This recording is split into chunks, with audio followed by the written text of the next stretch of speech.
Hands on your knees, I'm Angelina Jolie. Hello YouTube, ValleyGirl5678 here, and it is finally time to review the new Lana Del Rey album, Did You Know There's a Tunnel Under Ocean Boulevard? In this political climate, this is Lana Del Rey's 9th studio album, if you are not including Paradise, which was kind of the B-sides to Born to Die, her debut album back in 2012 that changed the landscape of pop music forever. This album follows her two 2021 releases, Chemtrails Over the Country Club and Blue Banisters, which follow the album that finally gave Lana the recognition that she has deserved all along, Norman fucking Rockwell. When Lana announced that she was coming out with a new album, my first thought slash wish was that we were gonna get a sort of Norman x Blue Banisters type of record. And that is definitely what we got. And then some, I will say. Stuff I was not expecting. Overall, this album makes so much sense when you consider the Lana Del Rey timeline of sorts. Ultimately, Lana Del Rey is a character that Elizabeth Grant,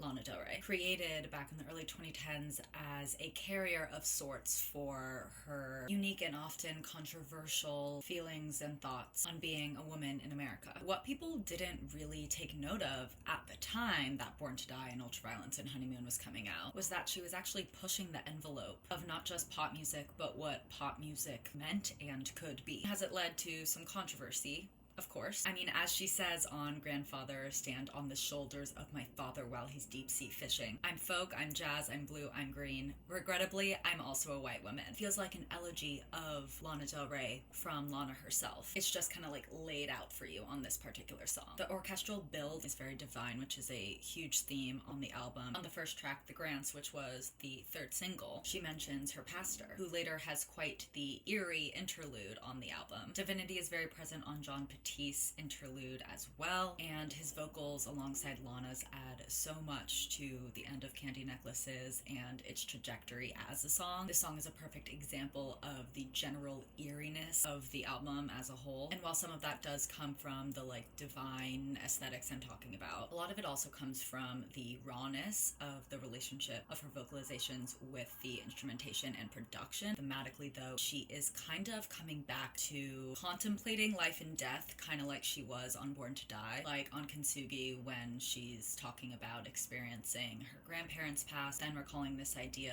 that your heart being broken is how the light gets in, which is continued on the song Let the Light In with Father John Misty. Their voices together really make for like a classic Americana track, if you will, which is very Lana Del Rey core. What also feels very Lana Del Rey core is track 3, Sweet, which references some of the themes she talked about on Blue Banisters of her being an untraditional lover. And I mean, you can't talk about Lana Del Rey core without talking about the final track, Taco Truck XVB. I think while this song is a little bit cringe, that's kind of the point, and I think it's kind of genius to end an album where she's basically like memorializing herself, sampling one of the most iconic songs off of her most iconic album. Tracks like Fishtail and Peppers, though, were a bit jarring to me on first listen. Peppers feels so chaotic and disjointed, but it does seem like that's literally the point, especially given the instrumentation in the outro of the song. Fishtail shows Lana kind of using trap and hip-hop production in a way she hasn't really done before. Fishtail is honestly one of my personal faves. I just like know it's definitely not the best song on the album. A&W though, where we see Lana using trap production that is very reminiscent of how she has used it throughout her entire career, is to me like the song off this album. I think it's one of the best songs she's ever made. I think every single line references and represents Lana Del Rey as a character throughout the timeline of Lana Del Rey. The use of the sample is really genius when you think about how Lana has used her sexuality to